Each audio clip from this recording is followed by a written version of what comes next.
বাংলাদেশে ৫৪তম মহান বিজয় দিবস উদযাপন করেছে স্কানথর্প এডুকেশন অ্যান্ড কালচারাল অ্যাসোসিয়েশন। স্কানথর্পের স্থানীয় একটি হলে দিবসটি উদযাপন করা হয়। দর্শক, এ নিয়ে গোলাম আকবর চৌধুরীর ক্যামেরায় বিস্তারিত জানাচ্ছেন আমাদের সহকর্মী ফখরুল হোসাইন। যুক্তরাজ্যের স্কানথর্পে রোববার পালিত হয়েছে বাংলাদেশের মহান বিজয় দিবস। স্কানথর্প এডুকেশন অ্যান্ড কালচারাল অ্যাসোসিয়েশনের উদ্যোগে অনুষ্ঠিত এক আলোচনা সভা ও মনোজ্ঞ সাংস্কৃতিক অনুষ্ঠান সম্পন্ন হয় সংগঠনের নিজস্ব ভবনে। হাফেজ নজরুল ইসলামের সভাপতিত্বে এবং সাধারণ সম্পাদক ও নর্থ বাংলা প্রেস ক্লাবের সেক্রেটারি নুরুল আমিন তারেকের পরিচালনায় পবিত্র কোরআন থেকে তেলাওয়াত করেন শিরাব মিয়া। বক্তব্য রাখেন কাউন্সিলর মাসুক আলী, আবুল কাশেম খান, মখলিসুর রহমান, নোমান চৌধুরী, সাংবাদিক ফখরুল হোসাইন, আব্দুর রকিব, ইশফাক আহমেদ, মিনহাজ আহমেদ ও মুশিদ রানা সহ আরও অনেকেই। দেশাত্মবোধক গান পরিবেশন করেন আহ্বান শিল্পী গোষ্ঠীর সদস্যবৃন্দ ও স্থানীয় শিল্পী মফিজ আলী।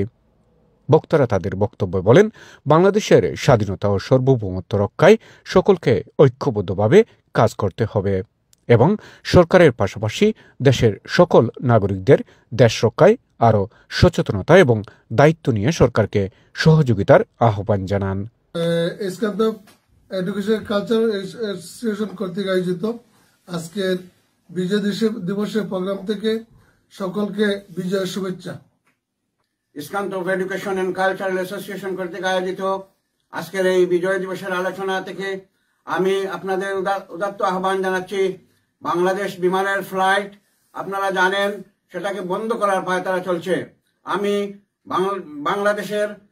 বাংলাদেশ বিমানের কান্ট্রি ম্যানেজার এবং বাংলাদেশের হাই কমিশনার সহ তাদের মাধ্যমে আমি বাংলাদেশ সরকারকে এই দাবিটুকু জানাতে চাই, আমাদের বাংলাদেশ বিমান যেন বহাল থাকে। যদি কোনো ধরনের ষড়যন্ত্র হয় তাহলে আমরা প্রবাসীরা এই ষড়যন্ত্রের সম্মুখ মোকাবেলা করব। সভায় ম্যানচেস্টার থেকে বিমানের ফ্লাইট বাতিল এবং নো ভিসার ফি বৃদ্ধির তীব্র প্রতিবাদ জানানো হয়।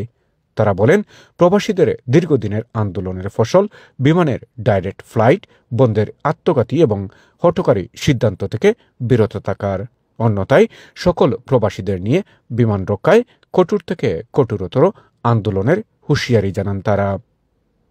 Fakhrul Hossain, NTV, Europe.